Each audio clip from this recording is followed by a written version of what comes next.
Boa parte da história do mundo é explicada pelos conflitos fundiários. A distribuição das terras foi responsável por guerras, revoluções, genocídio e até mesmo a fome. E o antídoto para tudo isso é um só: a reforma agrária. Neste vídeo nós vamos falar sobre 5 fatos da reforma agrária no Brasil e no mundo. Meu nome é Carolina Pastorim e você está no Papo de Esquerda.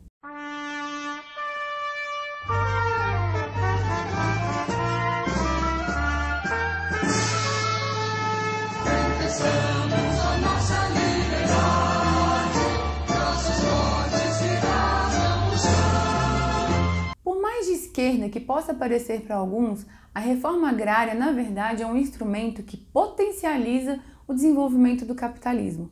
Nós tivemos milhões de pessoas lutando por ela, desde um Abraham Lincoln até o Chico Mendes, cada um lutando à sua maneira. Para entender um pouco mais sobre a reforma agrária, vão aí 5 fatos que você precisa saber.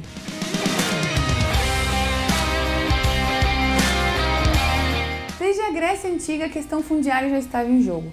Platão defendia o uso coletivo da terra, enquanto Aristóteles, seu discípulo, defendia o bem da propriedade privada. No Império Romano, houve várias tentativas de distribuição de terra. Uma delas, para transferir a terra dos patrícios para os cidadãos romanos, culminou na morte do autor da proposta, o tribuno Caio. Desde então, a luta pela terra veio atravessando os séculos. Praticamente todas as revoluções, incluindo francesa, mexicana e russa, tiveram a questão da distribuição de terras como ponto central. Por incrível que pareça, nossos vizinhos yankees não seriam o que são hoje se não fosse a reforma agrária.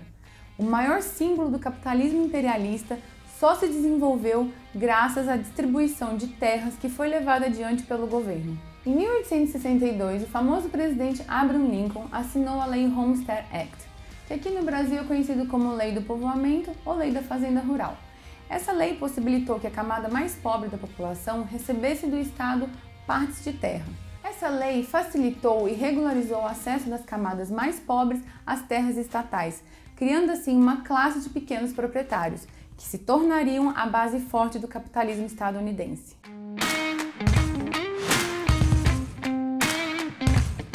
O Brasil foi o último país da América a abolir formalmente a escravidão. A pressão em torno do assunto era tão grande que fez dobrar o Senado e a coroa brasileira, fazendo com que a princesa Isabel assinasse a Lei Áurea em 1888. Já existia uma corrente que defendia que os negros libertos deveriam receber pequenas propriedades de terras improdutivas, desapropriando assim grandes latifúndios. No entanto, André Rebouças, que era abolicionista e um engenheiro negro que defendia essa corrente e hoje dá nome à Avenida Rebouças na cidade de São Paulo, foi derrotado, assim como outras pessoas que eram favoráveis a essa reforma agrária. Infelizmente, o direito dos grandes proprietários levou a melhor, e os negros saíram da abolição com uma mão na frente e outra atrás, jogados à margem da sociedade, uma situação que se reflete nos dias atuais.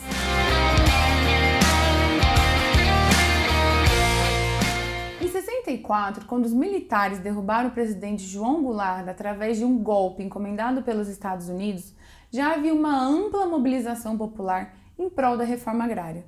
A ideia dessa reforma agrária era distribuir pequenos pedaços de terra para 10 milhões de famílias.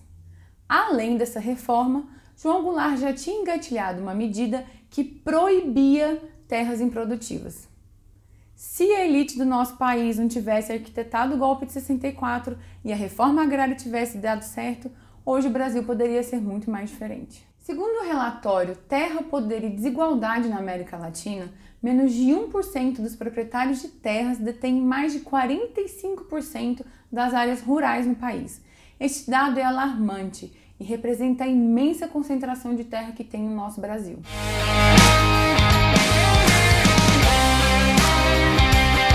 Os movimentos campesinos no Brasil se organizaram e culminaram em 84 na formação do Movimento dos Trabalhadores Rurais Sem Terra, o MST.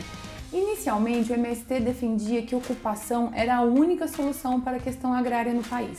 Ao longo do tempo, a palavra de ordem evoluiu, sendo que não só a ocupação, mas também a resistência e a produção eram necessárias.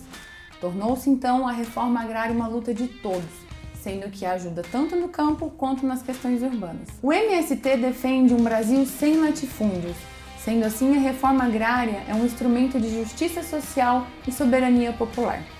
Mas nós vamos falar mais sobre MST no próximo vídeo, então fique de olho. Diferentemente do que alguns direitistas mal intencionados ou mal informados acreditam, a distribuição de terra é uma questão crucial para o desenvolvimento de qualquer nação, mesmo dentro de um sistema capitalista. Se o Brasil tivesse aproveitado pelo menos uma das duas oportunidades que nós falamos aqui no vídeo, pode ser que hoje seria um país menos desigual. A reforma agrária não tem a ver com caridade, mas sim em promover uma sociedade mais potente e menos desigual. Afinal, proporcionar situações iguais para todos é a única forma de garantir um crescimento real e sustentável, assim como defende a esquerda. Se você concorda com a reforma agrária, deixe seu comentário aqui abaixo. Se você não concorda, a gente quer saber o porquê. Venha bater um papo de esquerda com a gente. Let my people go.